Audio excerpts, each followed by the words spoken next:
Hello friends, welcome to my channel school lessons. ഇന്നത്തെ ക്ലാസ്സിൽ പറയുന്നത് 5ാം ക്ലാസ്സിൻ്റെ ബേസിക് സയൻസ് സബ്ജക്റ്റിൽ വരുന്ന ഫസ്റ്റ് ചാപ്റ്ററാണ്. ഈ ഒരു ചാപ്റ്ററിൻ്റെ ഈ ഒരു പേജ് 10ാമത്തെ ഈ ഒരു പേജ് വരെ നമ്മൾ പാർട്ട് 1 ആയിട്ട് അപ്ലോഡ് ആക്കിയിട്ടുണ്ട്. അത് കാണാത്തവർ ഞാനിവിടെ കമൻറ്റ് ബോക്സിൽ ലിങ്ക് പിൻ ചെയ്ത് കൊടുക്കാവുന്നതാണ്. സോ അതിൻ്റെ ബാലൻസ് ആണ് ഈ ഒരു വീഡിയോയിലൂടെ പറയുന്നത്. ഈ ഒരു ചാപ്റ്ററിൽ നാം പഠിച്ചിട്ടുള്ളത് ഫുഡ് വെബിനെ കുറിച്ചിട്ടാണ് അല്ലേ.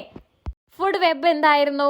ആഹാരത്തിന് വേണ്ടിയിട്ട് നമ്മുടെ പ്രകൃതിയിലുള്ള എല്ലാ ജീവജാലങ്ങളും പരസ്പരം ബന്ധപ്പെട്ടിട്ട് പരസ്പരം ആശ്രയിച്ചിട്ടാണ് നിൽക്കുന്നത്. ഇവരുടെ ഈ ഒരു പരസ്പര ബന്ധത്തെയാണ് നമ്മൾ ഫുഡ് വെബ് എന്ന് പറയുന്നത്. ഓക്കെ, ഇവിടെ നിങ്ങൾക്കൊരു പിക്ചർ നൽകിയിട്ടുണ്ട്. ഈ ഒരു ചിത്രം നിരീക്ഷിക്കുക. ഇതിൽ ഒരുപാട് ഓർഗാനിസത്തിൻ്റെ പിക്ചേഴ്സ് നൽകിയിട്ടുണ്ട്. താഴെയുള്ള ക്വസ്റ്റ്യൻസ് വായിക്കാം. Did you see the fish in the pool? നമ്മൾ പൂളിൽ ഫിഷിനെ, മീനിനെ കാണുന്നുണ്ട് അല്ലേ? Yes. What components does the fish need to survive? മീനിന് അതിജീവിക്കാൻ വേണ്ടിയിട്ട് എന്തൊക്കെ കാര്യങ്ങളാണ് വേണ്ടത്? മീനിന് നിലനിൽക്കാൻ ആവശ്യമായിട്ടുള്ള 2 ഘടകങ്ങൾ, 2 കോമ്പോണൻസ് താഴെ നൽകിയിട്ടുണ്ട്. ഒന്ന് സൺലൈറ്റ്, സൂര്യപ്രകാശം. 2 അക്വാട്ടിക് പ്ലാന്റ്സ്. അക്വാട്ടിക് പ്ലാന്റ്സ് എന്ന് പറഞ്ഞാൽ ജലത്തിൽ ഉണ്ടാകുന്ന സസ്യങ്ങളാണ്. ഓക്കെ, ഒരു പോയിന്റ് നിങ്ങൾ അവിടെ എഴുതി ചേർക്കണം. നമുക്ക് വാട്ടർ എഴുതാം. വാട്ടർ, വെള്ളം മീനിന് ജീവിക്കാൻ വേണ്ടിയിട്ട് അത്യാവശ്യമായിട്ടുള്ള ഒരു കോമ്പോണൻ്റ് ആണ്. സോ നിങ്ങൾ അവിടെ വാട്ടർ എന്ന് എഴുതുക. Don't you think other organisms in the pond also need these components to survive? ഈ ഒരു പോണ്ടിലുള്ള മറ്റ് ജീവജാലങ്ങൾക്കും ഈ ഒരു ഘടകങ്ങൾ ജീവിക്കാൻ വേണ്ടിയിട്ട് ആവശ്യമുണ്ടോ എന്താണ് നിങ്ങൾ കരുതുന്നത്? യെസ്, അതെയല്ലേ. ഈ പോണ്ടിലുള്ള മറ്റ് ഓർഗാനിസത്തിനും ഈ ഒരു കോമ്പോണൻസ്, അതായത് സൂര്യപ്രകാശവും വാട്ടറും ഒക്കെ ആവശ്യമാണ്. Categorize and list the components of the pond. So നിങ്ങളോട് പറഞ്ഞിട്ടുള്ളത് ഈ ഒരു ചിത്രം നോക്കിയിട്ട് ഇതിൽ ജീവനുള്ളവ ലിവിങ് തിങ്സും ജീവനില്ലാത്തവ നോൺ ലിവിങ് തിങ്സുമായിട്ട് കാറ്റഗറൈസ് ചെയ്ത് എഴുതാനാണ് പറഞ്ഞിട്ടുള്ളത്. സോ ചിത്രം നോക്കുക. ആദ്യം ലിവിങ് തിങ്സിൻ്റെ ലിസ്റ്റ് ഉണ്ടാക്കാം. ഇതിൽ ഏതൊക്കെയാണ് ജീവനുള്ളവ? അവിടെ ഫ്രോഗ് കാണാം, ഫിഷ്, ക്രെയിന് കൊക്കുണ്ട്, ഡക്ക് താറാവ്, ക്രാബ് ഞണ്ടുണ്ട്, ഗ്രാസ് ഹോപ്പർ ഉണ്ട്, ടോട്ടോയ്സ് ഉണ്ട്, സ്നെയിൽ അതായത് ഒച്ച്, പിന്നെ ഡ്രാഗൺ ഫ്ലൈ. ഇതൊക്കെ നമുക്ക് ലിവിങ് തിങ്സിൽ എഴുതാൻ പറ്റിയതാണ്. ഇനി നോൺ ലിവിങ് തിങ്സ്, ജീവനില്ലാത്തവ, വാട്ടർ, സൺലൈറ്റ്, റോക്സ്, ചെറിയ പാറകൾ ഉണ്ടല്ലേ അവിടെ. സോ നമുക്ക് റോക്സ് എഴുതാം, പാറകൾ. പിന്നെ സോയിൽ, മണ്ണ്. ഇവയൊക്കെയാണ് നോൺ ലിവിങ് തിങ്സ്, ജീവനില്ലാത്തവ വരുന്നത്. പിന്നെ ഈ ചിത്രത്തിൽ നിങ്ങൾക്ക് മരങ്ങൾ, പുല്ലുകളൊക്കെ കാണാം അല്ലേ. മരങ്ങളൊക്കെ എന്താണ്? ജീവനുള്ളവയാണ്, ലിവിങ് തിങ്സ് ആണ്. മരങ്ങളൊക്കെ വളരില്ലേ, അത് ലിവിങ് തിങ്സിൻ്റെ കാറ്റഗറിയിൽ എഴുതാൻ പറ്റിയതാണ്. സോ ഇങ്ങനെ നിങ്ങൾ അവിടെ പോയിന്റ്സ് എഴുതി ഈ ഒരു fill in the blanks complete ആക്കുക. അടുത്തത് ദ ഹാബിറ്റേറ്റ് എന്ന് പറഞ്ഞാൽ വാസസ്ഥലമാണ്, ഈ ജീവജാലങ്ങൾ താമസിക്കുന്ന സ്ഥലം. Okay, a paddy field is an environment that contains all the components necessary for the existence of various organisms. നിരവധി ജീവജാലങ്ങൾക്ക് നിലനിൽക്കാൻ വേണ്ടിയിട്ട് ആവശ്യമായിട്ടുള്ള എല്ലാ ഘടകങ്ങളും അടങ്ങിയിട്ടുള്ള ഒരു ചുറ്റുപാടാണ് വയൽ, പേഡി ഫീൽഡ് എന്ന് പറയുന്നത്. Apart from fish, it is also habitat to many other creatures. മീനുകൾക്ക് മാത്രമല്ല, മീനുകൾക്ക് പുറമെ മറ്റു ജീവജാലങ്ങൾക്കും മറ്റുള്ള ക്രിയേറ്റേഴ്സിനും ഇതെന്താണ്? പേഡി ഫീൽഡ് ഒരു ഹാബിറ്റേറ്റ് ആണ്, ഒരു വാസസ്ഥലമാണ്. Are there any other habitats like this around us? ഇങ്ങനെ ഒരുപാട് ജീവജാലങ്ങൾക്ക് അവർക്ക് ആവശ്യമായിട്ടുള്ള എല്ലാ കോമ്പോണൻസും അടങ്ങിയിട്ടുള്ള മറ്റൊരു ഹാബിറ്റേറ്റ് നമ്മുടെ ചുറ്റിലുമുണ്ടോ? യെസ്, അതെ, ഉണ്ടില്ലേ. ഏതൊക്കെയാണ്? പോണ്ട് എഴുതാം. പോണ്ടിൽ ഒരുപാട് ജീവജാലങ്ങളില്ലേ. നമ്മൾ തൊട്ട് മുൻപേ ഒരു പോണ്ടിൻ്റെ പിക്ചർ കണ്ടില്ലേ, അതിൽ ഒരുപാട് ജീവജാലങ്ങളില്ലേ. അവർക്ക് ആവശ്യമായിട്ടുള്ള എല്ലാ കാര്യങ്ങളും ആ ഒരു പോണ്ടിലുണ്ട്. സോ നമുക്ക് പോണ്ട് എഴുതാം, ഫോറസ്റ്റ് കാട് എഴുതാം, റിവർ, ഗാർഡൻ, ഇവയൊക്കെ നമുക്ക് എക്സാമ്പിൾസ് ആയിട്ട് പറയാം. Next, observe the biodiversity garden in your school. നിങ്ങളുടെ സ്കൂളിലെ ജൈവ വൈവിധ്യ ഗാർഡനെ നിരീക്ഷിക്കാനാണ്. താഴെ നിങ്ങൾക്കൊരു ഗാർഡൻ്റെ പിക്ചർ നൽകിയിട്ടില്ലേ? എന്തൊക്കെല്ലാം കാര്യങ്ങളാണ് ഈ ഒരു ഗാർഡനിലുള്ളത്? Butterflies, grasshoppers, dragonfly, flowers, trees, plants ഒക്കെ ഉണ്ട് അല്ലേ? The biodiversity garden is a habitat to many creators. ഈ ഒരു ജൈവ വൈവിധ്യ ഗാർഡൻ എന്ന് പറയുന്നത് ഒരുപാട് ക്രിയേറ്റേഴ്സിന്, ഒരുപാട് ജീവജാലങ്ങൾക്ക് ഒരു വാസസ്ഥലമാണ്. Which are they? ആ ക്രിയേറ്റേഴ്സ് ഏതൊക്കെയാണെന്നാണ് ചോദ്യം. ഈ പിക്ചറിലുള്ള ക്രിയേറ്റേഴ്സ് ഏതൊക്കെയാണ്? Dragon fly, butterfly, grass hopper. അവിടെ എഴുതി കൊടുക്കുക. What are the favorable conditions for the presence of the various organisms found in the biodiversity garden? Observe and prepare notes. ഈ ജീവജാലങ്ങൾക്ക് അവയുടെ നിലനിൽപ്പിന് അനുകൂലമായിട്ടുള്ള എന്തെല്ലാം ഘടകങ്ങളാണ് ഈ ഒരു ഗാർഡനിലുള്ളത് എന്നാണ് ചോദ്യം. നമുക്ക് എഴുതാം: സൺലൈറ്റ്, എയർ, സോയിൽ. അടുത്തത്, present a role play in your classroom involving living and non living things in a biodiversity garden. നമ്മുടെ ഈ ഒരു ഗാർഡനിലുള്ള ജീവനുള്ളതും ജീവനില്ലാത്തതുമായ ഘടകങ്ങൾ ഉൾപ്പെടുത്തിക്കൊണ്ട് ക്ലാസ്സിലൊരു റോൾ പ്ലേ നടത്താനാണ്. ഓക്കെ. അടുത്തത്, living things can exist only by depending on non living things. നമ്മൾ പഠിച്ചു ലിവിങ് തിങ്സ് എന്ന് പറയുന്നത് ജീവനുള്ളത്, അതായത് ഒരുപാട് ജീവജാലങ്ങൾ ഉണ്ടല്ലേ. നമ്മളിവിടെ ബയോഡൈവേഴ്സിറ്റി ഗാർഡനിലാണെങ്കിൽ ഡ്രാഗൺ ഫ്ലൈ, ബട്ടർഫ്ലൈ ഒക്കെ കണ്ടു. ഈ ജീവനുള്ള കാര്യങ്ങൾക്ക് ക്രിയേറ്റേഴ്സിന് എന്താണ്? ജീവനില്ലാത്ത ഘടകങ്ങളെ ആശ്രയിച്ചിട്ടാണ് ജീവിക്കാൻ കഴിയുന്നത്. അതായത് ഒരു ബട്ടർഫ്ലൈൻ്റെയും ഒരു ട്രീസിൻ്റെയും പ്ലാന്റ്സിൻ്റെയും ഒക്കെ നിലനിൽപ്പിന് എന്താവശ്യമാണ്? നോൺ ലിവിങ് തിങ്സ് ആയിട്ടുള്ള സൺലൈറ്റ്, എയർ, വാട്ടർ, സോയിൽ ഇവയൊക്കെ ആവശ്യമാണ്.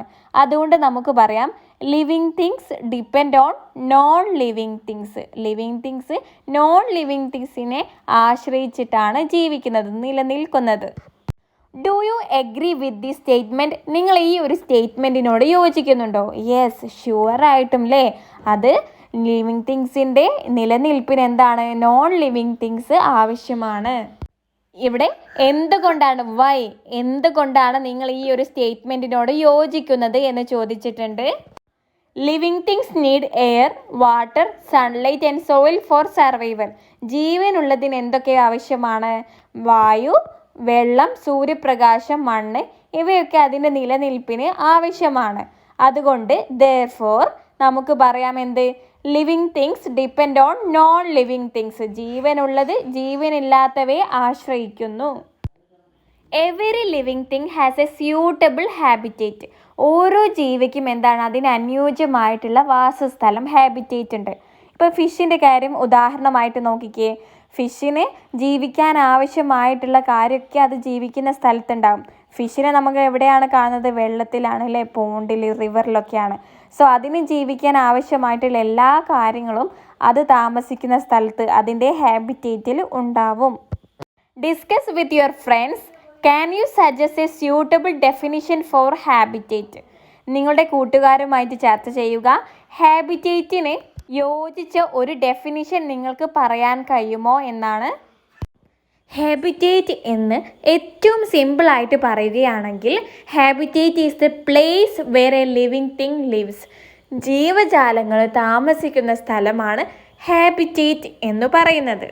അടുത്ത question, observe your surroundings and find different types of habitat. നിങ്ങളുടെ ചുറ്റുപാട് നിരീക്ഷിച്ച് വ്യത്യസ്ത തരത്തിലുള്ള ഹാബിറ്റേറ്റ് കണ്ടെത്താനാണ് പറഞ്ഞിട്ടുള്ളത്. പാഡി ഫീൽഡ്, വയൽ, pond, forest, grassland, desert അതായത് മരുഭൂമി, റിവർ, സീ ഇതൊക്കെ എന്താണ്? പലതരത്തിലുള്ള ഹാബിറ്റേറ്റ് ആണ്. Observe the figure 1.6 which are the habitats shown here. നിങ്ങൾക്കിവിടെ കുറച്ച് ചിത്രങ്ങൾ നൽകിയിട്ടുണ്ട്. ഇത് ഏതൊക്കെ ഹാബിറ്റേറ്റ് ആണെന്നാണ് ചോദ്യം. ചിത്രത്തിൽ ആദ്യം കാണുന്നത് പുൽമേടാണ്, ഗ്രാസ് ലാൻഡ്, പിന്നെ മരുഭൂമി, ഡെസേർട്ട്, മൂന്നാമത്തത് കണ്ടൽക്കാടുകളാണ്, മാംഗ്രോവ് ഫോറസ്റ്റ്, നാലാമത്തത് മഞ്ഞു പ്രദേശം, ധ്രുവപ്രദേശം എന്നൊക്കെ പറയും, അതായത് സ്നോയി റീജിയൻ, പോളാർ റീജിയൻ. ഇത് നിങ്ങൾ താഴെ അവിടെ പോയിന്റ്സ് ആയിട്ട് എഴുതി കൊടുക്കുക. അടുത്തത് food card. The food cards of 2 creatures are shown in the picture. 2 ജീവികളുടെ ഫുഡ് കാർഡാണ് താഴെ നിങ്ങൾക്ക് നൽകിയിട്ടുള്ളത്. ഒന്നാമത്തത് കാക്കയുടേതാണ്, ക്രോ. ക്രിയേച്ചർ നെയിം അവിടെ കൊടുത്തിട്ടുണ്ട്, ക്രോ എന്നാണ്. ക്രോയുടെ ഫുഡ് സ്മോൾ ക്രിയേച്ചേഴ്സ് ആണ്, ചെറിയ ജീവികൾ. ഫ്രൂട്ട്സ്, ഗ്രെയിൻസ്, ധാന്യങ്ങൾ. ഫുഡ് വേസ്റ്റ്, ഭക്ഷണത്തിൻ്റെ അവശിഷ്ടം. റിമെയിൻസ് ഓഫ് ഡെഡ് ഓർഗാനിസം, ചത്ത മൃഗങ്ങളുടെ അവശിഷ്ടങ്ങൾ. ഇവയൊക്കെയാണ് ക്രോയുടെ ഭക്ഷണമായിട്ട് വരുന്നത്. അടുത്തത് ഗോട്ട്, ആടിൻ്റേതാണ് നൽകിയിട്ടുള്ളത്. ഗ്രാസ്, പുല്ല്, ലീവ്സ്, ഇലകൾ, ഗ്രെയിൻസ്, ധാന്യങ്ങൾ. ഇവയൊക്കെയാണ് ഗോട്ടിൻ്റെ ഫുഡ് ഐറ്റംസ് ആയിട്ട് വരുന്നത്. In this way prepare the food card of 2 other creators. ഇതേപോലെ മറ്റു ഏതെങ്കിലും 2 ക്രിയേറ്റേഴ്സിൻ്റെ ഫുഡ് കാർഡ് തയ്യാറാക്കാനാണ് പറഞ്ഞിട്ടുള്ളത്. ഇവിടെ ഫ്രോഗിൻ്റെയും റാബിറ്റിൻ്റെയും ഫുഡ് കാർഡാണ് തയ്യാറാക്കിയിട്ടുള്ളത്. ആദ്യം ഫ്രോഗിൻ്റെ നോക്കാം. ഫുഡ് വരുന്നത് ഇൻസെക്ട്സ്, പ്രാണികൾ, ഫ്ലൈസ്, ഈച്ചകൾ, മോസ്കിറ്റോസ്, കൊതുകുകൾ. അടുത്തത് റാബിറ്റ് ആണ്. റാബിറ്റിൻ്റെത് ഗ്രാസ്, പുല്ലുകൾ, ലീവ്സ്, ഇലകൾ, വെജിറ്റബിൾസ്, പച്ചക്കറികൾ. അടുത്ത പേജിൽ നിങ്ങൾക്ക് ഇവിടെ ഒരു ഫുഡ് വെബ് നൽകിയിട്ടുണ്ട്. ഇത് നിരീക്ഷിക്കാനാണ് പറഞ്ഞിട്ടുള്ളത്. നമുക്ക് നോക്കാം. ഗ്രാസ് ആര് കഴിക്കുന്നു? Grass hopper. ഗ്രാസ് ഹോപ്പറിനെ കോഴി, ഹെൻ കഴിക്കുന്നു. ഹെന്നെ ഫോക്സ് കഴിക്കുന്നു. ഫോക്സിനെ പുലി കഴിക്കുന്നു. ദെൻ അടുത്തത് ഗ്രാസിനെ ഡീർ, മാന് കഴിക്കുന്നു. മാനിനെ കടുവ കഴിക്കുന്നു. അടുത്തത് ഗ്രാസിനെ ബഫലോ കഴിക്കുന്നു. ബഫലോയെ കടുവ കഴിക്കുന്നു. ഇതാണ് ഇവിടെ നൽകിയിട്ടുള്ള food web. What will happen if tigers disappear from this habitat? ഈ ഒരു ഹാബിറ്റേറ്റിൽ നിന്നും ടൈഗേഴ്സ് ഇല്ലാതായാൽ എന്താണ് സംഭവിക്കുക? ഇത് ഈ ഒരു ഫുഡ് വെബിനെ എഫക്റ്റ് ചെയ്യും, അല്ലേ, ബാധിക്കുന്നതാണ്. Which organisms will increase in number?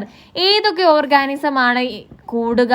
ഡീറിനെയും മാനിനെയും ബഫലോനെയും ഫോക്സിനെയും കഴിക്കുന്ന ആളാണ് കടുവ, tigers.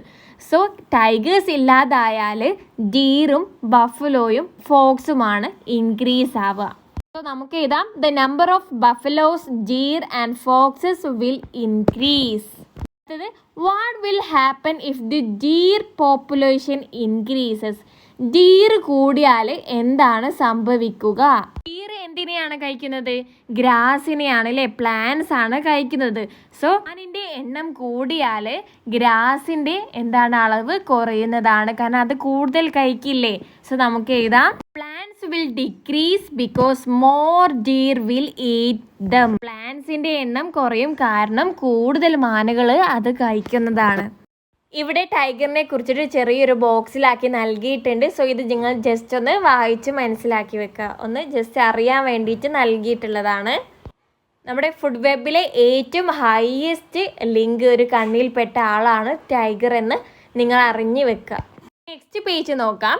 The African catfish is a fish found in the African continent. African കോണ്ടിനെൻറ്റിൽ കാണപ്പെടുന്ന ഒരു ഫിഷാണ്, ഒരു മീനാണ് കാറ്റ്ഫിഷ്, ആഫ്രിക്കൻ കാറ്റ്ഫിഷ് എന്ന് പറയുന്നത്. They grow and multiply very quickly. അത് പെട്ടെന്ന് തന്നെ വളരുകയും പെരുകുകയും ചെയ്യുന്നു. They are found as an invasive fish in some water bodies of Keralam. നമ്മൾ പറഞ്ഞു ഇവരെ നമ്മൾ ആഫ്രിക്കൻ കോണ്ടിനെൻറ്റിലാണ് ഉണ്ടാകുക, പക്ഷേ ഇത് നമ്മുടെ കേരളത്തിലെ ചില ജലാശയങ്ങളിൽ കാണപ്പെടുന്നുണ്ട്. The African catfish feeds on native fish in water bodies. ജലാശയത്തിലെ നാടൻ മീനുകളെയാണ് ഈ ഒരു ആഫ്രിക്കൻ കാറ്റ്ഫിഷ് ഭക്ഷണമാക്കുന്നത്. The organisms that feed on the African catfish are not found in our water bodies. ആഫ്രിക്കൻ കാറ്റ്ഫിഷിനെ ഭക്ഷണമാക്കുന്ന മറ്റൊരു ജീവിയെ നമ്മുടെ കേരളത്തിൻ്റെ വാട്ടർ ബഡീസിൽ കാണപ്പെട്ടിട്ടില്ല. What will happen to the habitat if an African catfish reaches in to a local pond? നാട്ടിലെ കുളത്തിലേക്ക് ഈ ഒരു ആഫ്രിക്കൻ കാറ്റ്ഫിഷ് എത്തപ്പെട്ടാൽ എന്താണ് ഈ ഒരു നമ്മുടെ കുളത്തിൻ്റെ ഹാബിറ്റേറ്റിന്, ഈ ഒരു ആവാസ സ്ഥലത്തിന് എന്താണ് സംഭവിക്കുക എന്നാണ് ചോദിച്ചത്. ആഫ്രിക്കൻ കാറ്റ്ഫിഷിൻ്റെ ഭക്ഷണം എന്ന് പറയുന്നത് നമ്മുടെ കുളത്തിലെ ചെറു മീനുകളാണ്, അല്ലേ. ആഫ്രിക്കൻ കാറ്റ്ഫിഷ് നമ്മുടെ ഈ ഒരു കുളത്തിൽ എത്തപ്പെട്ടാൽ എന്താണ്, പെട്ടെന്ന് തന്നെ അത് വളരുകയും അതിൻ്റെ എണ്ണം പെരുകുകയും ചെയ്യും. അത് കാരണം നമ്മുടെ കുളത്തിലെ മീനുകളെ ബാധിക്കുന്നതാണ്. മീനുകളൊക്കെ അത് തിന്ന് തീർക്കും, അതായത് മീനുകളുടെ എണ്ണത്തിൽ കുറവ് വരും. സോ നമുക്ക് എഴുതാം, the African catfish Eats local fishes. അത് നാടൻ മീനുകളെയാണ് കഴിക്കുന്നത്. So the number of local fishes decreases and the balance of the habitat is disturbed. അങ്ങനെ മീനുകളുടെ എണ്ണത്തിൽ കുറവ് വരികയും അത് ആ ഒരു ആവാസ സ്ഥലത്തെ ബാധിക്കുകയും ചെയ്യുന്നതാണ്. നമ്മൾ പറഞ്ഞ ഈ ഒരു ആഫ്രിക്കൻ കാറ്റ് എന്താണ്, ആഫ്രിക്കൻ കോണ്ടിനെൻറ്റിൽ ഉണ്ടാകുന്നതാണ്. പക്ഷെ നമ്മുടെ കേരളത്തിലേക്ക് കടന്നു കയറി വന്ന ഒരു ജീവിയാണ്. ഇതേപോലെ നമ്മുടെ ലൊക്കാലിറ്റിയിൽ ഏതെങ്കിലും കടന്നു വന്ന, അതായത് ഒരു ഇൻവാസീവ് ആയിട്ടുള്ള ഏതെങ്കിലും ഒരു ഓർഗാനിസം ഉണ്ടെന്ന് കണ്ടെത്തുക. എന്നിട്ട് ഈ ഒരു ജീവിയുടെ വരവ് കാരണം മറ്റേതൊക്കെ പ്ലാന്റ്സിനെയോ ജീവികളെയോ ആണ് ബാധിച്ചിട്ടുള്ളതെന്ന് കണ്ടെത്തി എഴുതാനാണ് പറഞ്ഞിട്ടുള്ളത്. Find out if your locality has any of these invasive organisms. Identify and present what problems they cause to other plants and creatures. Invasive organisms എന്ന് പറഞ്ഞാൽ കടന്നു കയറി വന്ന ഓർഗാനിസംസ്, ജീവികളാണ്. നമുക്ക് എഴുതാൻ പറ്റിയിട്ടുള്ള ഒരു എക്സാമ്പിളാണ് ആപ്പിൾ സ്നെയിൽ. ഇതൊരു തരം ഒച്ചാണ്. ഇതിൻ്റെ ഒറിജിൻ വരുന്നത് അമേരിക്കയാണെങ്കിലും പക്ഷേ ഇത് നമ്മുടെ കേരളത്തിലെ നെൽവയലുകളിലൊക്കെ കാണപ്പെടുന്നുണ്ട്. ഇത് നമ്മുടെ കേരളത്തിലെ നെൽവയലുകളെ നശിപ്പിക്കുന്നു, ജലസസ്യങ്ങളെ, അക്വാട്ടിക് പ്ലാന്റ്സിനെ നശിപ്പിക്കുന്നു. അങ്ങനെ നമ്മുടെ നാട്ടിലുള്ള ചെടികളെയൊക്കെ ബാധിക്കുന്നുണ്ട്. സോ നമുക്ക് എഴുതാം, ഈ ഒരു ആപ്പിൾ സ്നെയിൽ ഫീഡ് ചെയ്യുന്നത്, ഭക്ഷിക്കുന്നത് പാഡി പ്ലാന്റ്സും അതർ അക്വാട്ടിക് പ്ലാന്റ്സുമാണ്, നെൽവയലുകളും പിന്നെ ജലസസ്യങ്ങളെയുമാണ്. സോ ഇതെന്താണ്, ഡാമേജസ് ക്രോപ്സ്, നമ്മുടെ വയലുകളെ നശിപ്പിക്കുന്നു. Reduces the growth of native plants, നമ്മുടെ നാട്ടിലുള്ള സസ്യങ്ങളുടെ വളർച്ചയെ ബാധിക്കുന്നു, വളർച്ചയെ കുറയ്ക്കുന്നു. ഓക്കെ, ഇനി ഇവിടെ ഏതെങ്കിലും ഒരു പ്ലാന്റ്സിന് എക്സാമ്പിളും പറയുന്നുണ്ട്. ഇൻവാസീവ് ആയിട്ടുള്ള പ്ലാന്റ്സ് നമുക്ക് പറയാം. വാട്ടർ ഹയാസിന്ത്, ഇതാണ് കുളവായ. ഇതൊരു ഇൻവാസീവ് ആയിട്ടുള്ളൊരു പ്ലാന്റ് ആണ്. ഈ ഒരു കുളവായ നമ്മുടെ പോണ്ടിലും ലേക്കിലും തന്നെ പെട്ടെന്ന് തന്നെ വളർന്ന് പിടിക്കുന്നതാണ്. It spreads very quickly in ponds and lakes. It block sunlight from reaching underwater plants. നമ്മുടെ ജലത്തിലുള്ള, വെള്ളത്തിനടിയിലുള്ള ചെടികൾക്കൊക്കെ സൂര്യപ്രകാശം കിട്ടുന്നതിന് ഈ ഒരു വാട്ടർ ഹയാസിന്ത് തടയുന്നതാണ്.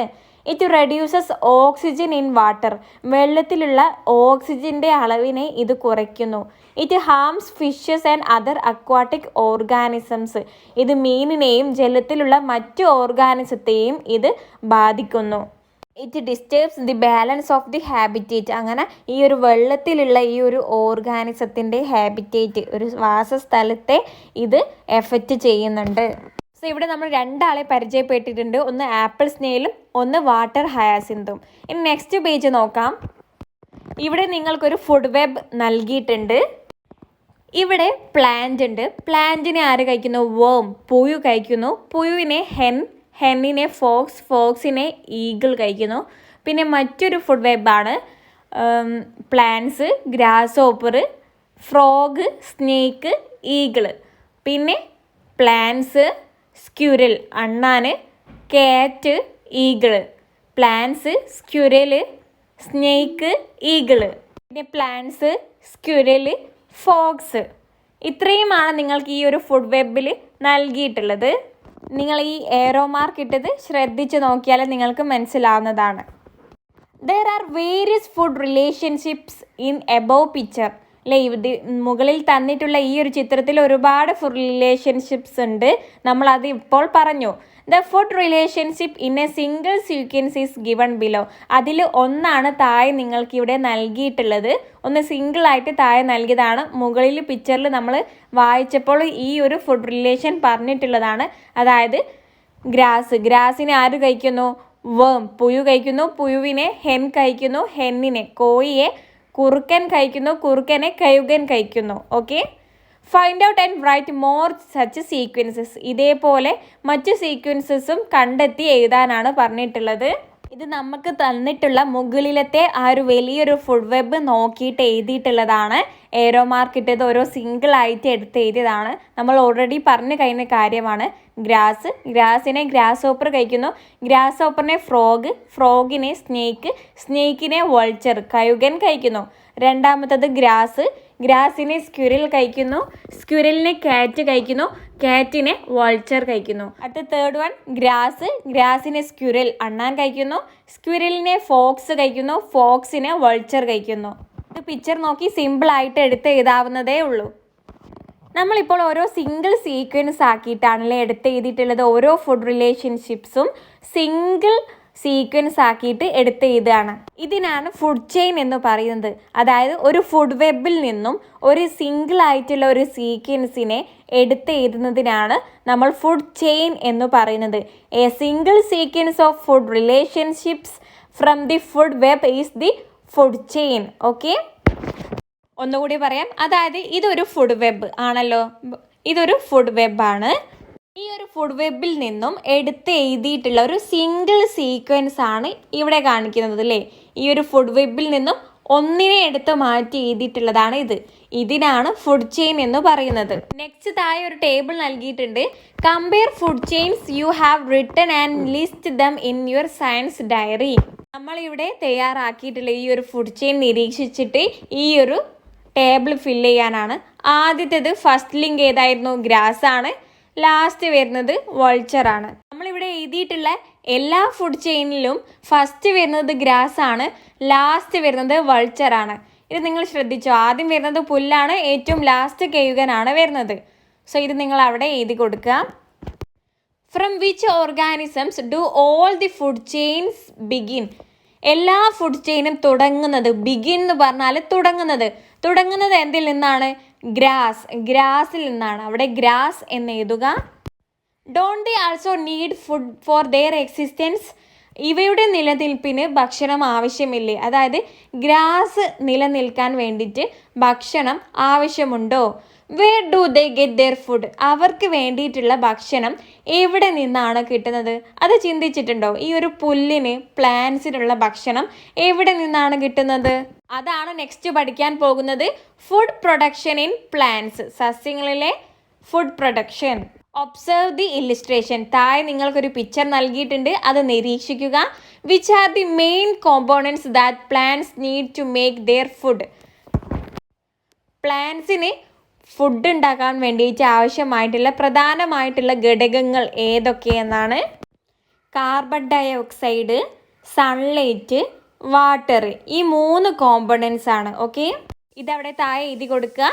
പ്ലാന്റ്സിന് ആവശ്യമായിട്ടുള്ള 3 കോമ്പോണൻസ് എന്ന് പറയുന്നത് carbon dioxide, sunlight, water. Plants make food using carbon dioxide and water. Plants ഭക്ഷണം ഉണ്ടാക്കുന്നത് കാർബൺ ഡയോക്സൈഡും വാട്ടറും ഉപയോഗിച്ചിട്ടാണ്. ഫോർ ദിസ്, ഇതിന് വേണ്ടിയിട്ട് they use the energy from sunlight. സൂര്യപ്രകാശത്തിൽ നിന്നുമുള്ള എനർജിയാണ് അവർ ഉപയോഗിക്കുന്നത്. So this activity is called photosynthesis. ഈ ഒരു പ്രവൃത്തിയെയാണ് ഫോട്ടോസിന്തസിസ് എന്ന് പറയുന്നത്. ഇമ്പോർട്ടൻ്റ് ആണ്, പഠിച്ചു വെക്കുക. പ്ലാന്റ്സ്, സസ്യങ്ങൾ ഭക്ഷണത്തിന് വേണ്ടിയിട്ട് കാർബൺ ഡയോക്സൈഡും വാട്ടറും ഉപയോഗിക്കുന്നു. ഇതിന് വേണ്ടിയിട്ട് അവർ സൺലൈറ്റിൽ നിന്നുമുള്ള എനർജിയാണ് ഉപയോഗിക്കുന്നത്.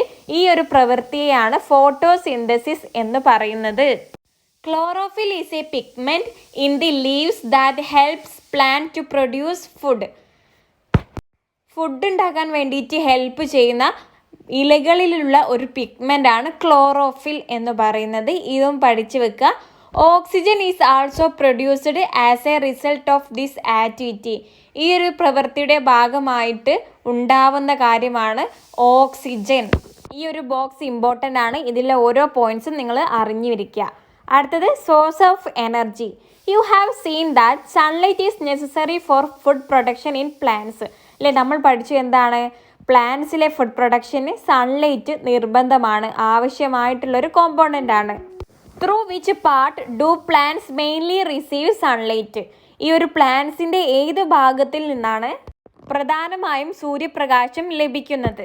അവയുടെ ഇലകളിലൂടെയാണ്. സോ നമുക്ക് എഴുതാം through leaves. Next page, observe the picture. ഇവിടെ ഒരു പിക്ചർ നൽകിയിട്ടുണ്ട്. The leaves of plants R arranged in such a way that they receive maximum sunlight.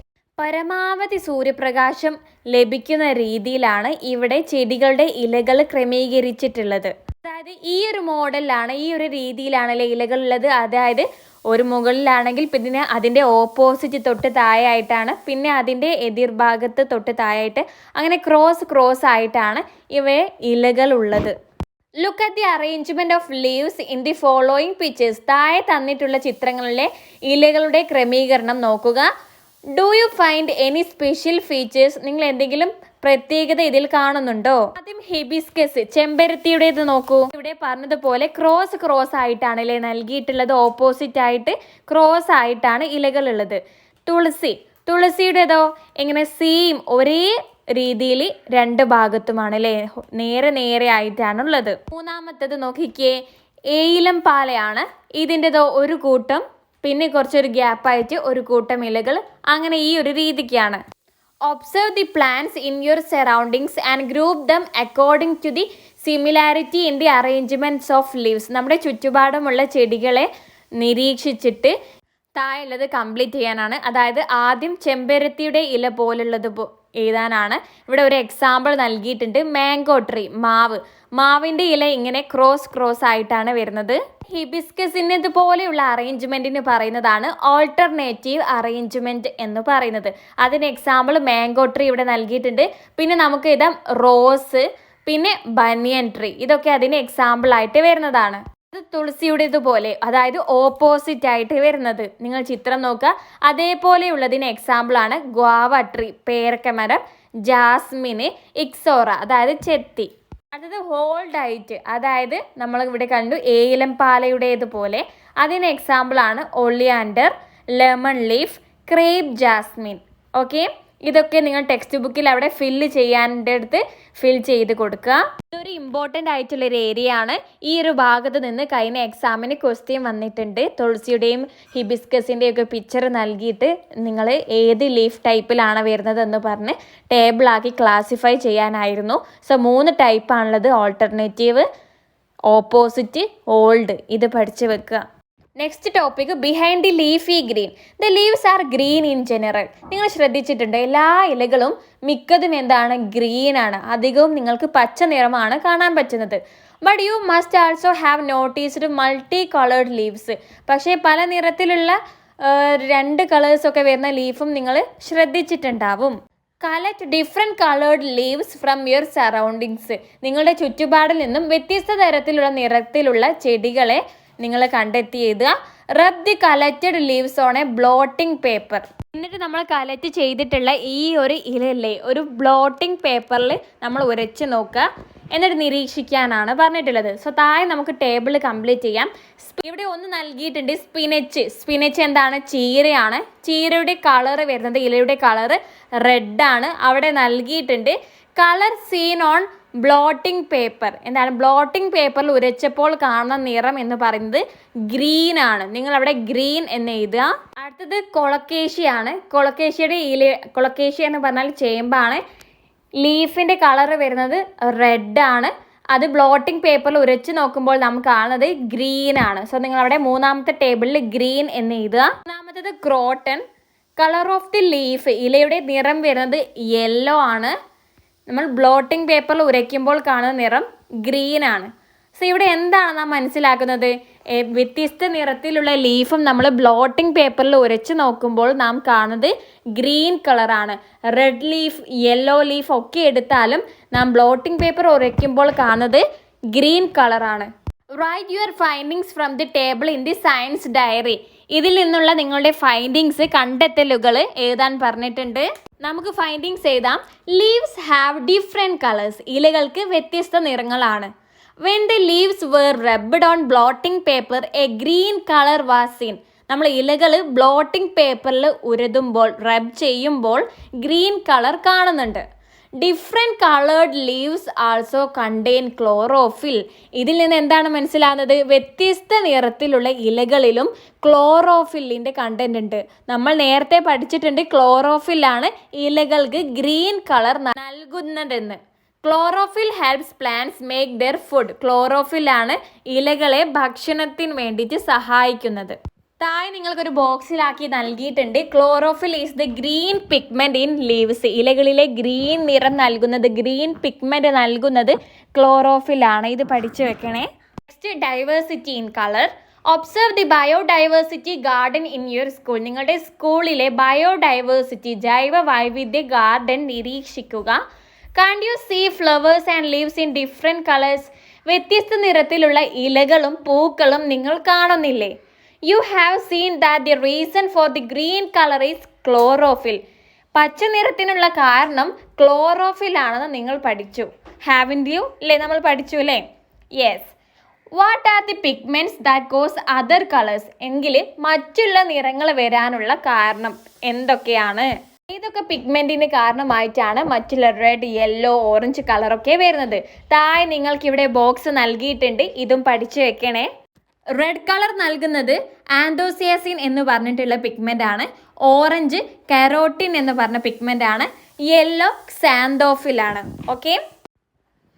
Gaseous exchange in plants. Did you understand that carbon dioxide is the gas used for photosynthesis? നമ്മൾ പഠിച്ചില്ലേ, carbon dioxide ഫോട്ടോസിന്തസിസിന് വേണ്ടിയിട്ട് ഉപയോഗിക്കുന്നുണ്ട്. Which of these gases are used by living organisms for respiration? ഏത് gas ആണ് ജീവികൾ ശ്വസിക്കാൻ വേണ്ടിയിട്ട്, respiration വേണ്ടിയിട്ട് ഉപയോഗിക്കുന്നത്? ഓക്സിജൻ ആണ്. ഓക്കെ. ഇവിടെ ഒരു ചെറിയൊരു ക്വസ്റ്റ്യൻ കാണാം. Is there only carbon dioxide in the atmosphere? അന്തരീക്ഷത്തിൽ, അറ്റ്മോസ്ഫിയറിൽ കാർബൺ ഡയോക്സൈഡ് മാത്രമാണോ ഉള്ളത്? അല്ലല്ലേ, താഴെ നിങ്ങൾക്ക് മറ്റു ഗ്യാസസ് നൽകിയിട്ടുണ്ട്. Nitrogen, argon, carbon dioxide, oxygen ഒക്കെ അറ്റ്മോസ്ഫിയറിലുള്ള ഗ്യാസസ് ആണ്. Living things breathe to get energy. Energy കിട്ടാൻ വേണ്ടിയിട്ടാണ് ജീവികൾ ശ്വസിക്കുന്നത്. Don't you think that plants also need energy? ചെടികൾക്കും സസ്യങ്ങൾക്കും എനർജി വേണ്ടേ? നമ്മൾ ജീവികൾ ശ്വസിക്കുന്നത് എനർജി കിട്ടാൻ വേണ്ടിയിട്ടാണ്. അങ്ങനെയെങ്കിൽ പ്ലാന്റ്സിനും എനർജി ആവശ്യമില്ലേ? Should respiration take place in plants to obtain energy? Energy കിട്ടാൻ വേണ്ടിയിട്ട് ഈ ഒരു റെസ്പിറേഷൻ പ്ലാന്റ്സിലും നടക്കേണ്ടതില്ലേ? പ്ലാന്റ്സും റെസ്പിറേഷൻ ചെയ്യുന്നുണ്ടോ? പ്ലാന്റ്സും ശ്വസിക്കുന്നുണ്ടോ? യെസ്, അതെ, പ്ലാന്റ്സും എന്താണ്? ശ്വസിക്കുന്നുണ്ട്. Respiration takes place in plants too. നമ്മൾ ജീവികളിൽ റെസ്പിറേഷൻ നടക്കുന്നത് പോലെ തന്നെ എനർജി കിട്ടാൻ വേണ്ടിയിട്ട് പ്ലാന്റ്സിലും റെസ്പിറേഷൻ നടക്കുന്നുണ്ട്. All living beings use oxygen for respiration. എല്ലാ ജീവനുള്ള ജീവജാലങ്ങളും എന്താണ്? ഓക്സിജൻ ആണ് റെസ്പിറേഷന് വേണ്ടിയിട്ട് ഉപയോഗിക്കുന്നത്. ആസ് എ റിസൾട്ട്, ഇതിന് കാരണമായിട്ട് carbon dioxide is produced. Carbon dioxide ഉണ്ടാകുന്നു. Animals release carbon dioxide. Animals carbon dioxide പുറത്തു വിടുന്നു. Carbon dioxide produced as a result of respiration by plants is used for photosynthesis during day time. റെസ്പിറേഷന്റെ ഭാഗമായിട്ട് plants പുറത്ത് വിടുന്ന carbon dioxide day ടൈമിലുള്ള, പകൽ സമയത്തുള്ള ഫോട്ടോസിന്തസിസിന് വേണ്ടിയിട്ടാണ് ഉപയോഗിക്കുന്നത്. Carbon dioxide from the atmosphere is also used by plants for photosynthesis. നമ്മുടെ അന്തരീക്ഷത്തിലുള്ള കാർബൺ ഡയോക്സൈഡും എന്താണ്? ഫോട്ടോസിന്തസിസിന് വേണ്ടിയിട്ട് പ്ലാന്റ്സ് ഉപയോഗിക്കുന്നുണ്ട്. Air enters plants through leaves. വായു ചെടികളിലേക്ക് കയറുന്നത് ഇതിലൂടെയാണ്, ഇലകളിലൂടെയാണ്. ഇവിടെ നിങ്ങൾ ഓർത്ത് വെക്കേണ്ട കുറച്ച് പോയിന്റ്സ് ആണ്. റെസ്പിറേഷൻ എല്ലാവരും ചെയ്യുന്നുണ്ട്. പ്ലാന്റ്സും എനിമൽസും എല്ലാ ജീവജാലങ്ങളും എന്താണ്? റെസ്പിറേഷൻ ചെയ്യുന്നുണ്ട്. റെസ്പിറേഷന് വേണ്ടിയിട്ട് ഓക്സിജൻ ആണ് ഉപയോഗിക്കുന്നത്. റെസ്പിറേഷന്റെ കാരണമായിട്ട് പുറത്ത് വിടുന്നതാണ് കാർബൺ ഡയോക്സൈഡ്. ഫോട്ടോസിന്തസിസിന് കാർബൺ ഡയോക്സൈഡ് ആവശ്യമാണ്. ഇലകളിലൂടെയാണ് വായു ചെടികളിൽ കയറുന്നത്, എത്തുന്നത്. Let us examine whether there is any special part in the leaves for this. നമ്മൾ പറഞ്ഞു ഇലകളിലൂടെയാണ് ചെടികളിൽ വായു കയറുന്നതെന്ന്. ഇതിന് ഇലകളിൽ എന്തെങ്കിലും സ്പെഷ്യൽ പാർട്ട്, പ്രത്യേക പാർട്ട് ഇതിനായിട്ടുണ്ടോ എന്ന് നിരീക്ഷിക്കാനാണ്. Observe the leaf layer in a microscope and draw it in the science diary. ഒരു മൈക്രോസ്കോപ്പിലൂടെ ഇല നിരീക്ഷിച്ചിട്ട് അതിൻ്റെ ലെയേഴ്സ് വരയ്ക്കാനാണ്. ഇവിടെ പിക്ചറിൽ തന്നതാണ് മൈക്രോസ്കോപ്പ്. മൈക്രോസ്കോപ്പ് എന്ന് പറയുന്നത് is an instrument used to magnify things that cannot be seen with the naked eyes. കണ്ണുകൊണ്ട് നേരിട്ട് കാണാൻ കഴിയാത്ത വസ്തുക്കളെ വലുതാക്കി കാണാൻ വേണ്ടിയിട്ട് ഉപയോഗിക്കുന്ന ഉപകരണമാണ് ഈ ഒരു microscope. This microscopic pores in the leaves are known as stomata. നമ്മൾ ഇലകൾ മൈക്രോസ്കോപ്പിലൂടെ നോക്കിയില്ലേ? അപ്പോൾ മൈക്രോസ്കോപ്പിലൂടെ നോക്കുമ്പോൾ കാണുന്ന ഈ ഒരു സൂക്ഷ്മമായിട്ടുള്ള ഈ ഒരു പോസില്ലേ, മൈക്രോസ്കോപ്പിക് പോസിനാണ് നമ്മൾ സ്റ്റൊമാറ്റ എന്ന് പറയുന്നത്. It is through this pores atmospheric air enters the plant. ഈ ഇലകളിലുള്ള ഈ ഒരു പോസിലൂടെയാണ് പ്ലാന്റ്സിൽ എയർ എത്തിച്ചേരുന്നത്. Oxygen produced as a result of photosynthesis is also released through this pores. Photosynthesis കാരണമായിട്ട് ഉണ്ടാകുന്ന ഓക്സിജനും പുറന്തള്ളപ്പെടുന്നത് ഈ ഒരു പോസിലൂടെയാണ്. ഇവിടെ നിങ്ങൾക്കൊരു പിക്ചർ നൽകിയിട്ടുണ്ട്. ഇവിടെ ഫോട്ടോസിന്തസിസും റെസ്പിറേഷനും നടക്കുന്നുണ്ട്. റെസ്പിറേഷൻ ശ്വസനം. ഓക്കെ. ഫോട്ടോസിന്തസിസിന് കാർബൺ ഡയോക്സൈഡ് അബ്സോർബ് ചെയ്യുകയും ഓക്സിജന് റിലീസ് ചെയ്യും, പുറത്തള്ളപ്പെടുകയും ചെയ്യുന്നു. റെസ്പിറേഷന് ഓക്സിജൻ എടുക്കുകയും കാർബൺ ഡയോക്സൈഡ് പുറത്തേക്ക് വിടുകയും ചെയ്യുന്നു. നൈറ്റ് ടൈമിൽ അവിടെ റെസ്പിറേഷൻ മാത്രമേ നടക്കുന്നുള്ളൂ. കാരണം ഫോട്ടോസിന്തസിസ് നടക്കാൻ വേണ്ടിയിട്ട് സൺലൈറ്റ് ആവശ്യമാണ്. നൈറ്റിൽ രാത്രി സൺലൈറ്റ് ഉണ്ടാവും, സൂര്യപ്രകാശം ഉണ്ടാവില്ല. അതുകൊണ്ട് അവിടെ റെസ്പിറേഷൻ മാത്രമാണ് നടക്കുക. റെസ്പിറേഷൻ എന്താണ്? ഓക്സിജൻ ആവശ്യമാണ്. ഓക്സിജൻ എടുക്കുകയും കാർബൺ ഡയോക്സൈഡ് പുറന്തള്ളപ്പെടുകയും ചെയ്യുന്നു. ഇത്രയും കാര്യമാണ് നിങ്ങളിവിടെ മനസ്സിലാക്കി വെക്കേണ്ടത്. ഓക്കെ. ഈ ഒരു ഡയഗ്രാം നിങ്ങൾ മനസ്സിലാക്കി വെക്കണം. ഇതുമായി ബന്ധപ്പെട്ടിട്ടും ക്വസ്റ്റ്യൻസ് വരാവുന്നതാണ്. വെക്കുക. റെസ്പിറേഷൻ എന്താ ചെയ്യുന്നത്? ഓക്സിജൻ ടേക്ക് ചെയ്യുക, കാർബൺ ഡയോക്സൈഡ് പുറത്തേക്ക് വിടുക. Take oxygen and release carbon dioxide. പക്ഷെ ഫോട്ടോസിന്തസിസിന് നേരെ ഓപ്പോസിറ്റ് ആണ്. Take carbon dioxide, release oxygen ആണ്. ഓക്കെ. ഇവിടെ ഒരു ക്വസ്റ്റ്യൻ ഉണ്ട്. Do plants release only oxygen? Oxygen മാത്രമാണോ പ്ലാന്റ്സ് റിലീസ് ചെയ്യുന്നത്? ആണോ? അല്ല. No. Plants do not release only oxygen. Oxygen മാത്രമല്ല പ്ലാന്റ്സ് റിലീസ് ചെയ്യുന്നത്, പുറന്തള്ളപ്പെടുന്നത്. Plants release oxygen during photosynthesis. Photosynthesis നടക്കുമ്പോൾ ഓക്സിജൻ ആണ് റിലീസ് ചെയ്യുന്നത്. പക്ഷേ റെസ്പിറേഷൻ നടക്കുമ്പോൾ കാർബൺ ഡയോക്സൈഡ് ആണ് റിലീസ് ചെയ്യുന്നത്. Next, do all plants make food? എല്ലാ ചെടികളും ഭക്ഷണം ഉണ്ടാക്കുന്നുണ്ടോ, ഫുഡ് ഉണ്ടാക്കുന്നുണ്ടോ എന്നാണ്.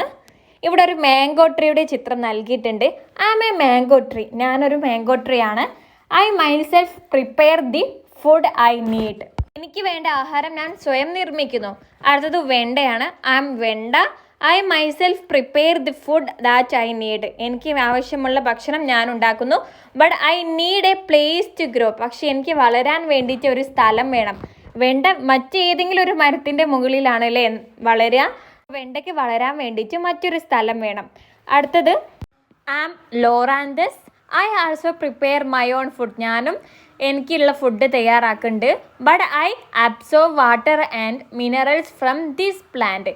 പക്ഷെങ്കിൽ ഇതിന് വളരാൻ ആവശ്യമായിട്ടുള്ള മിനറൽസും വാട്ടറും വെള്ളമൊക്കെ എന്താണ്? മറ്റൊരു മരത്തിൽ നിന്നാണ് അത് എടുക്കുന്നത്. അടുത്തത് ആം കസ്കട്ട, അതായത് മുടില്ലാത്ത ആളി. I do not prepare food. ഞാൻ ഫുഡ് ഉണ്ടാക്കുന്നില്ല. Absorb the nutrients I need from this plant. എനിക്ക് ആവശ്യമായിട്ടുള്ള ന്യൂട്രിയൻസ് ഞാൻ ഈ ഒരു ചെടിയിൽ നിന്നും എന്താണ്? വലിച്ചെടുക്കുന്നു. You have observed the conversation among the mango tree. നമ്മൾ മാംഗോ ട്രീയിലുള്ള കോൺവെർസേഷൻ നമ്മൾ വായിച്ചു അല്ലേ? Loranthus, Cuscuta and Vanda. Haven't you? Which of these plants prepare their own food? ഏതൊക്കെ പ്ലാന്റ്സ് ആണ് അവർക്ക് ആവശ്യമായിട്ടുള്ള ഭക്ഷണം തയ്യാറാക്കുന്നത്? Answer mango tree, Loranthus, Vanda. അടുത്തത് this plants get the sunlight and carbon dioxide needed for photosynthesis in the same way. So ഈ ഇത്തരത്തിലുള്ള ഈ ഒരു ചെടികൾക്കും ഫോട്ടോസിന്തസിസിന് ആവശ്യമായിട്ടുള്ള സൺലൈറ്റ്, സൂര്യപ്രകാശവും കാർബൺ ഡയോക്സൈഡും ഒരേ രീതിയിൽ തന്നെയാണ് കിട്ടുന്നത്. But how do they get water? പക്ഷെ അവർക്ക് എങ്ങനെയാണ് വെള്ളം കിട്ടുന്നത്? Where does the mango tree get its water from? Mango ട്രീക്ക് ആവശ്യമായിട്ടുള്ള വെള്ളം എവിടെ നിന്നാണ് കിട്ടുന്നത്? മണ്ണിൽ നിന്നാണ് അല്ലേ? From the soil through its roots. അതിൻ്റെ വേരുകളിലൂടെ, മണ്ണിൽ നിന്ന് അതിൻ്റെ വേരുകളിലൂടെയാണ് മാംഗോ ട്രീക്ക് വെള്ളം കിട്ടുന്നത്. How about Vanda and Loranthus? ലൊറാന്തസിന് വെള്ളം കിട്ടുന്നത് മാംഗോ ട്രീയിൽ നിന്നാണ്. വാൻഡയ്ക്ക് വെള്ളം കിട്ടുന്നത് അറ്റ്മോസ്ഫിയറിൽ നിന്നാണ്. ഓക്കെ, അന്തരീക്ഷത്തിൽ നിന്നാണ്. Observe the picture of Vanda. ഇവിടെ താഴെ നിങ്ങൾക്ക് വാൻഡയുടെ, അതായത് മരവായുടെ ചിത്രം നൽകിയിട്ടുണ്ട്. അത് നിരീക്ഷിക്കാനാണ്. Don't you see two types of roots? നിങ്ങളിവിടെ 2 തരത്തിലുള്ള വേരുകൾ കാണുന്നില്ലേ? What are the functions of this roots? ഈ ഒരു റൂട്ടിൻ്റെ വേരിൻ്റെ ഫങ്ഷൻ എന്താണ്? The small roots help Vanda to grow by clinging on to the tree. ചെറിയ വേരുകൾ ഈ ഒരു മരവായെ മരത്തിൽ പറ്റിപ്പിടിച്ച് വളരാൻ സഹായിക്കുന്നതാണ്. ഓക്കെ, ചെറിയ വേരുകൾ, സ്മോൾ വേരുകൾ എന്തിനാണ്? ഈ ഒരു മരവായെ മരത്തിൽ പറ്റിപ്പിടിച്ച് വളരാൻ സഹായിക്കുന്നതാണ്. ദ തിക്ക് റൂട്ട്സോ, കട്ടിയുള്ള വേരുകൾ absorb moisture from the atmosphere, അന്തരീക്ഷത്തിലെ ഈർപ്പം വലിച്ചെടുക്കുകയാണ് ചെയ്യുന്നത്. They depend on host plants only for habitat. ഇത് വാസസ്ഥലത്തിന് വേണ്ടിയിട്ട് മാത്രമാണ് ഹോസ്റ്റ് പ്ലാന്റ്സ്. അതായത് ഇവിടെ മരവായ എവിടെയാണ് പറ്റി പിടിച്ച് കിടക്കുന്നത്? മാവിലാണ്. സോ മാവാണ് ഇവിടെ, മാംഗോ ട്രീ ആണ് ഹോസ്റ്റ് ട്രീ എന്ന് പറയുന്നത്. സോ ഹോസ്റ്റ് പ്ലാന്റ്സിന് എന്തിനാണ്? അവർക്ക് അവിടെ നിൽക്കാൻ വേണ്ടിയിട്ട്, അവരുടെ ഹാബിറ്റേറ്റിന് വേണ്ടിയിട്ടാണ് അവർ ഉപയോഗിക്കുന്നത്. Such plants are called epiphytes. ഇത്തരത്തിലുള്ള ചെടികളെയാണ് എപ്പിഫൈറ്റ്സ് എന്ന് പറയുന്നത്. Orchids are examples of epiphytes. എപ്പിഫൈറ്റ്സിൻ്റെ മറ്റൊരു എക്സാമ്പിൾ ആണ് orchids. Okay, observe the epiphytes and understand the peculiarities of the roots. Can the growth of epiphytes harm the host plant? അതായത് ഈ ഒരു എപ്പിഫൈറ്റ്സ് ഇല്ലേ, ഹോസ്റ്റ് പ്ലാന്റിനെ ഹാം ചെയ്യുന്നുണ്ടോ, ബുദ്ധിമുട്ടാക്കുന്നുണ്ടോ, എഫക്റ്റ് ആക്കുന്നുണ്ടോ എന്നാണ് ചോദിച്ചത്. ആൻസർ എന്താണ്? നോ, ഇല്ല. കാരണം എന്താണ്? എപ്പിഫൈറ്റ്സ് നമ്മൾ പറഞ്ഞു അതിൻ്റെ ഒരു ഹാബിറ്റേറ്റിന്, അതിനെ നിലനിൽക്കാൻ ഒരു വാസസ്ഥലമായിട്ട് മാത്രമാണ് ഹോസ്റ്റ് പ്ലാന്റിനെ എടുക്കുന്നത്. അതിൽ നിന്ന് വാട്ടറോ മിനറൽസോ ന്യൂട്രിയൻസോ ഒന്നും തന്നെ എപ്പിഫൈറ്റ്സ് എടുക്കുന്നില്ല. അതുകൊണ്ട് തന്നെ അതൊരു ഹോസ്റ്റ് പ്ലാന്റിനെ അത് എഫക്റ്റ് ചെയ്യുന്നില്ല, ഹാം ചെയ്യുന്നില്ല എന്ന് പറയാം. Next, observe the picture of the roots of Loranthus. ലോറാന്തസിൻ്റെ വേരിനെ ശ്രദ്ധിക്കാനാണ് അവിടെ പിക്ചർ നൽകിയിട്ടുണ്ട്. Where do their roots grow to? എവിടേക്കാണ് അതിൻ്റെ വേരുകൾ വളരുന്നത്? ഇത് ടു ദി മാംഗോ ട്രീസ് ആണ് അല്ലേ. അതായത് ഈ ഒരു ലോറാന്തസ് എവിടെയാണോ വളരുന്നത് ആ ഒരു മരത്തിലേക്കാണ്. സോ നമുക്ക് പറയാം ടു ദി ഹോസ്റ്റ് പ്ലാന്റ് എന്ന്. What is the benefit for Loranthus with their special roots? അവരുടെ ഈ ഒരു സ്പെഷ്യൽ റൂട്ട്സ് വെച്ചിട്ട് അവർക്ക് എന്ത് ഗുണങ്ങളാണ് കിട്ടുന്നത്? ഹോസ്റ്റ് പ്ലാന്റിൽ നിന്നും വെള്ളവും മിനറൽസും ഒക്കെ അബ്സോർബ് ചെയ്യാൻ സഹായിക്കുന്നുണ്ട് അല്ലേ. Helps to absorb water and minerals from the host plant. Loranthus makes its own food by absorbing water and minerals from the host plant. Loranthus ഭക്ഷണം എങ്ങനെയാണ് ഉണ്ടാക്കുന്നത്? Absorbing water and minerals from the host plant. Host പ്ലാന്റിൽ നിന്നും വെള്ളവും മിനറൽസും ഒക്കെ വലിച്ചെടുത്തിട്ടാണ്. Therefore, അതുകൊണ്ട് plants like Loranthus are called semi parasites. അതുകൊണ്ട് ലോറാന്തസ് പോലെയുള്ള പ്ലാന്റ്സിന് പറയുന്ന പേരാണ് സെമി പാരസൈറ്റ്സ്. ഓക്കെ, ഇനി അടുത്തത് observe the Cuscuta spread on the plant. താഴെ നിങ്ങൾക്ക് കസ്ക്യൂട്ടയുടെ ചിത്രം നൽകിയിട്ടുണ്ട്, അത് ശ്രദ്ധിക്കുക. What colour is it? Do you see leaves? അതിൻ്റെ ഇലകൾ കണ്ടോ? Can Cuscuta prepare food? കസ്ക്യൂട്ടയ്ക്ക് ഭക്ഷണം അതിന് തയ്യാറാക്കാൻ കഴിയോ? ഇല്ല, no. Where do its roots grow to? അതിൻ്റെ വേരുകൾ എവിടേക്കാണ് വളരുന്നത്? ടു ദി ഹോസ്റ്റ് പ്ലാന്റ് ആണ്. ഓക്കെ, ആൻസർ ഹോസ്റ്റ് പ്ലാന്റ് ആണ്. Cuscuta plants have roots that can absorb nutrients from the host plant. കസ്ക്യൂട്ടയുടെ റൂട്ട്സ് എന്താണ്? ഹോസ്റ്റ് പ്ലാന്റിൽ നിന്നും ന്യൂട്രിയൻസ് വലിച്ചെടുക്കുന്നു. They are called total parasites. ഇതിന് പറയുന്നതാണ് ടോട്ടൽ പാരസൈറ്റ്സ് എന്ന്. ഓക്കെ, നമ്മൾ സെമി പാരസൈറ്റ്സ് പരിചയപ്പെട്ടു. സെമി പാരസൈറ്റ്സിന് എക്സാമ്പിൾ ആണ് ലോറാന്തസ്. അതിന് സ്വന്തമായിട്ട് ഭക്ഷണം ഉണ്ടാക്കാൻ കഴിയും, വാട്ടറും മിനറൽസും ഹോസ്റ്റ് പ്ലാന്റിൽ നിന്നും വലിച്ചെടുക്കും. പക്ഷേ ടോട്ടൽ പാരസൈറ്റ്സ് എന്താണ്? കസ്ക്യൂട്ടയാണ് എക്സാമ്പിൾ ആയിട്ട് വരുന്നത്. അതിന് ഫുഡ് തയ്യാറാക്കാൻ കഴിയില്ല, മിനറൽസ് ഒക്കെ എവിടെ നിന്ന് വലിച്ചെടുക്കും? ഹോസ്റ്റ് പ്ലാന്റിൽ നിന്നും അബ്സോർബ് ചെയ്യും. ഇവിടെ ഒരു പിക്ചർ നൽകിയിട്ടുണ്ട്. എന്താണ്? കുറേ ജീവജാലങ്ങളുടെ ചിത്രമാണ്. All living beings in nature depend on each other to survive. നമ്മുടെ നാച്ചുറലുള്ള, പ്രകൃതിയിലുള്ള എല്ലാ ജീവജാലങ്ങളും നിലനിൽപ്പിന് വേണ്ടിയിട്ട് പരസ്പരം ആശ്രയിച്ചിട്ടാണ് ജീവിക്കുന്നത്. ഈ ഒരു മെസ്സേജ് ആണല്ലോ നമ്മുടെ ഈ ഒരു ചാപ്റ്ററിൽ മൊത്തം പറയുന്നത് അല്ലേ. നമുക്ക് നമ്മുടെ പ്രകൃതിയിൽ ശ്രദ്ധിച്ചാൽ കാണാം, ഓരോ ജീവജാലങ്ങൾക്കും എന്താണ്? പരസ്പരം ആശ്രയിച്ചിട്ടാണ് കിടക്കുന്നത്. ഇപ്പോൾ എക്സാമ്പിൾ ആയിട്ട് പറയുകയാണെങ്കിൽ ബീ ആൻഡ് ഫ്ലവർ. എന്താണ്? തേനീച്ചകളും പൂക്കളും. Bee gets nectar from the flower. പൂക്കളിൽ നിന്നുള്ള തേൻ ബീക്ക് കിട്ടുന്നു. Flowers get pollinated by bee. ഈ ഒരു ബീ കാരണമാണ് പൂക്കൾ ഇങ്ങനെ പോളിനേറ്റ് ആവുന്നത്, ഇങ്ങനെ വിരിയുന്നത്. ഇനി രണ്ടാമത്തെ പറയാണ് പക്ഷിയും മരവും, bird and tree. Bird get shelter, എന്താണ് പക്ഷികൾക്ക് മരത്തിൽ നിന്ന് എന്താണ് ഷെൽട്ടർ കിട്ടുന്നു, അത് അവരുടെ ഒരു ഹാബിറ്റേറ്റ് ആവാസ സ്ഥലമാണ്. Tree helps bird live safely, മരമാണ് നല്ല സേഫ് ആയിട്ട് ബേർഡിനെ ജീവിക്കാൻ വേണ്ടിയിട്ട് സഹായിക്കുന്നത്. അടുത്തത് ഫിഷ് ആൻഡ് വാട്ടർ പ്ലാന്റ്സ്, വെള്ളവും ജലസസ്യങ്ങളും. എന്താണ് fish gets oxygen from plants, മീനുകൾക്ക് ആവശ്യമായിട്ടുള്ള ഓക്സിജന് ഇത്തരത്തിലുള്ള ചെടികളിൽ നിന്നാണ് കിട്ടുന്നത്. Plants get carbon dioxide from fish, ചെടികൾക്ക് ആവശ്യമായിട്ടുള്ള കാർബൺ ഡയോക്സൈഡ് മീനുകളിൽ നിന്ന് ലഭിക്കുന്നു. അടുത്തത് കൗ ആൻഡ് ഗ്രാസ്, പശുവും പുല്ലും. പശു പുല്ല് കഴിക്കുന്നു അല്ലേ. Cow eats grass, grass grows again from seeds, അങ്ങനെ ഗ്രാസ് പിന്നെ വീണ്ടും ഇങ്ങനെ വളർന്നുകൊണ്ടിരിക്കുന്നു. അടുത്തത് ഹ്യൂമൻ ആൻഡ് പ്ലാന്റ്സ്, മനുഷ്യനും ചെടികളും. Human gets oxygen from plants, മനുഷ്യന് ഓക്സിജന് ചെടികളിൽ നിന്നും കിട്ടുന്നു. Plants get carbon dioxide from humans, പ്ലാന്റ്സിന് കാർബൺ ഡയോക്സൈഡ് മനുഷ്യനിൽ നിന്നും കിട്ടുന്നു. സോ എല്ലാവരും നമ്മുടെ ചുറ്റുപാടുള്ള എല്ലാ കാര്യങ്ങളും എന്താണ് പരസ്പരം ആശ്രയിച്ചാണ്, ഒന്നിനെ ആശ്രയിച്ചിട്ടാണ് ജീവിക്കുന്നത്. ഫൈൻഡിങ്സ് എന്ന് പറയുന്നത് living beings depend on each other for food, shelter, oxygen and survival. ജീവികൾ പരസ്പരം ഒന്നിനെ ആശ്രയിക്കുന്ന എന്തിനൊക്കെ, ഭക്ഷണത്തിന്, വാസസ്ഥലത്തിന്, ഓക്സിജന്, നിലനിൽപ്പിന്, അങ്ങനെ. ദിസ് ഈസ് കാൾഡ് ഇന്റർഡിപ്പെൻഡൻസ്, ഇതിനാണ് ഇന്റർഡിപ്പെൻഡൻസ്, പരസ്പരം ആശ്രയിക്കുക എന്ന് പറയുന്നത്. ഈ ഒരു ചാപ്റ്ററിൽ ഇത്രയും കാര്യങ്ങളാണ് പറയുന്നത്. നമുക്കിനി ഇവിടെ ക്വസ്റ്റ്യൻ ആൻഡ് ആൻസേഴ്സ് ഉണ്ട്, അത് നോക്കാം. The plants with red coloured leaves cannot prepare food by themselves, do you agree? Why? Red leaves ഉള്ള പ്ലാന്റ്സിന് അതിന് ആവശ്യമായിട്ടുള്ള ഫുഡ് തയ്യാറാക്കാൻ കഴിയില്ല. നിങ്ങൾ ഇതിനോട് യോജിക്കുന്നുണ്ടോ? കാരണം എന്താണ്?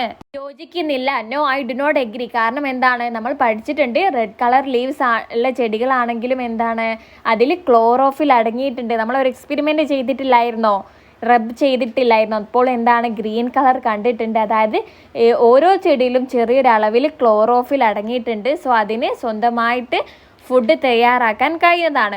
Plants with red coloured leaves can prepare their own food because they also have chlorophyll even if the green colour is not clearly visible. Green colour നമ്മൾ കാണുന്നില്ലെങ്കിലും അതിൽ ക്ലോറോഫിൽ അടങ്ങിയിട്ടുണ്ട്, അതുകൊണ്ട് അതിന് ഫുഡ് ഉണ്ടാക്കാൻ കഴിയുന്നതാണ്. അടുത്തത് ഒരു ഫുഡ് വെബ് ആണ് നൽകിയിട്ടുള്ളത്. What will happen to this food web if the number of frogs decrease? ഫ്രോഗ്സിൻ്റെ എണ്ണം കുറഞ്ഞാൽ എന്താണ് സംഭവിക്കുക? ഫ്രോഗ്സ് എന്തിനെയൊക്കെയാണ് കഴിക്കുന്നത്? ഗ്രാസ് ഓപ്പറിനെയും മോസ്കിറ്റോനെയാണ് കഴിക്കുന്നത് അല്ലേ. സോ ഫ്രോഗ്സ് കുറഞ്ഞാൽ ഗ്രാസ് ഓപ്പറിൻ്റെയും മോസ്കിറ്റോൻ്റെയും നമ്പറിൽ വർധനവ് വരും. The number of mosquitoes and grasshopper will increase. Third question, observe the illustration and complete the stages of gaseous exchange in plants. അതായത് ചെടികളിൽ സംഭവിക്കുന്ന ഈ ഒരു ഗ്യാഷ്യസ് എക്സ്ചേഞ്ചിൻ്റെ സ്റ്റേജസ് നിരീക്ഷിക്കാനാണ്, എഴുതാനാണ് പറഞ്ഞിട്ടുള്ളത്. ഇവിടെ 2 പോയിന്റ്സ് നൽകിയിട്ടുണ്ട്. Atmospheric air enters the plant, അന്തരീക്ഷത്തിലുള്ള വായു ചെടികളിലേക്ക് എൻറ്റർ ചെയ്യുന്നു, കടക്കുന്നു. Photosynthesis takes place using the carbon dioxide in the atmospheric air. അന്തരീക്ഷ വായുവിലെ കാർബൺ ഡയോക്സൈഡ് ഉപയോഗിച്ചിട്ടാണ് ഫോട്ടോസിന്തസിസ് നടക്കുന്നത്. നമുക്ക് എന്ത് ചെയ്താം? നമുക്കറിയാം ഫോട്ടോസിന്തസിസ് എന്താണ്? ഓക്സിജൻ ഉണ്ടാക്കുന്നുണ്ട് അല്ലേ. ഈ ഒരു ഓക്സിജൻ ആരാണ് റിലീസ് ചെയ്യുന്നത്? ചെടികളാണ്. Oxygen produced by the photosynthesis is released by plants. അടുത്തത് എഴുതാം. Oxygen in the atmosphere is used by plants for the respiration. അന്തരീക്ഷത്തിലുള്ള ഓക്സിജന് പ്ലാന്റ്സ് ശ്വസിക്കാൻ, റെസ്പിറേഷന് വേണ്ടിയിട്ടാണ് ഉപയോഗിക്കുന്നത്. Carbon dioxide produced by respiration of plants is released to the atmosphere. Respiration നടക്കുമ്പോൾ produce ചെയ്യുന്ന carbon dioxide അറ്റ്മോസ്ഫിയറിലേക്കാണ്, അന്തരീക്ഷത്തിലേക്കാണ് റിലീസ് ചെയ്യുന്നത്. സോ ഫ്രണ്ട്സ്, ഇത്രയും ക്വസ്റ്റ്യൻസ് ആണ് നിങ്ങൾക്ക് ഈ ഒരു ചാപ്റ്ററിൽ നിന്നും വന്നിട്ടുള്ളത്. നിങ്ങൾക്ക് നമ്മുടെ ഈ ഒരു ക്ലാസ് ഇഷ്ടമായാൽ ലൈക്ക് ചെയ്യാൻ മറക്കരുതേ. നിങ്ങളുടെ അഭിപ്രായം കൂടി നിങ്ങൾ തീർച്ചയായിട്ടും കമൻ്റായിട്ട് അറിയിക്കണം. നിങ്ങൾക്ക് ഈ വീഡിയോ ഇഷ്ടമായാൽ നിങ്ങളൊരു തംസ് അപ്പ് കമൻ്റായിട്ട് ഇടണേ. പിന്നെ നമ്മുടെ ചാനൽ ഇതുവരെ സബ്സ്ക്രൈബ് ആക്കിയിട്ടില്ലെങ്കിൽ ഇപ്പോൾ തന്നെ സബ്സ്ക്രൈബ് ആക്കി സപ്പോർട്ടാക്കുക. നിങ്ങളുടെ എല്ലാ സബ്ജക്റ്റിൻ്റെയും എല്ലാ ചാപ്റ്റേഴ്സും നമ്മൾ അപ്ലോഡ് ആക്കുന്നതാണ്. സോ പിന്നെ നമ്മൾ ഓൺലൈനായിട്ട് ക്ലാസ് 1 മുതൽ ക്ലാസ് 7 വരെയുള്ള കുട്ടികൾക്ക് ട്യൂഷൻ നൽകുന്നുണ്ട്. അതിൻ്റെ കൂടുതൽ വിവരങ്ങൾക്കായിട്ട് നിങ്ങൾ താഴെ കാണുന്ന ഈ ഒരു നമ്പറിൽ വാട്സപ്പ് ത്രൂ മെസ്സേജ് ആക്കിയാൽ മതി. Okay, that's all. Thank you.